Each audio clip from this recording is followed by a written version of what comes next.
out for summer, and families typically get ready to hit the road for vacation this time of year. In fact, this year we are seeing travelers holding back on making those plans, with Reuters reporting airlines are seeing a 10% drop in bookings. Airbnb is also reporting 43% of travelers are planning to drive over flying this summer. So a lot of trends we're watching. AAA's Jim Garrity is joining us now to talk about the summer travel season, the outlook that he has, and tips for your traditional family road trip. Thank you for being here on the road in Pittsburgh, Jim. Hey, thanks for having me on. Yes, so what are you seeing in terms of the bookings for the popular destinations for folks traveling from Northeast Ohio and Western PA? What are they looking like at the top popular places? Well, look, we're just coming off of the record-setting Memorial Day that we just saw in terms of travel, with the vast majority of people for that holiday, which is pretty customary, traveling by car. And looking into the months ahead, I mean, this is, yes, this is a big time of the year for obviously like cruises and tour packages and unique trips and even trips by train and international trips.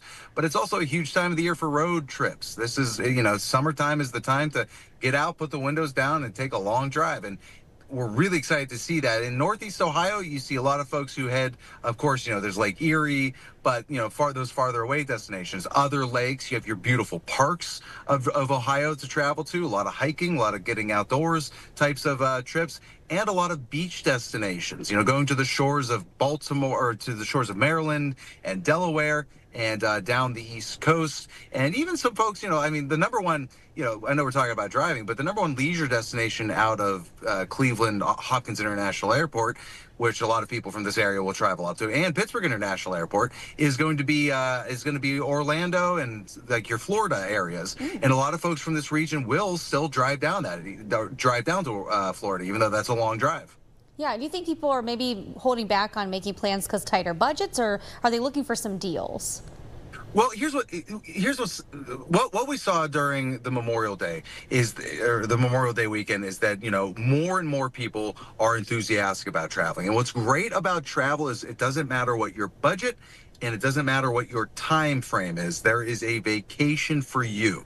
And we're seeing people, to give it a little bit of historical context, going back to 2022, when gasoline prices were at record highs, you would think, well, that's going to keep people off the road, right? And in reality, it did not. We saw more people traveling then by car, too, because folks were saying that they were going to do what they could to prioritize leisure travel. So I think what we're seeing now is that a lot of folks are looking at their options and looking what works for them, looking at what works for their comfort level. Our travel advisors are as busy as ever, taking phone calls and people stopping in at the branches saying, here's what I want to do, and letting those travel advisors kind of guide them towards the vacation that ultimately they'll take this year, even next year. Yeah, because bookings, if they are slightly down, there might be some deals, sandwiched in there, Jim. So people might be able to find some discounts.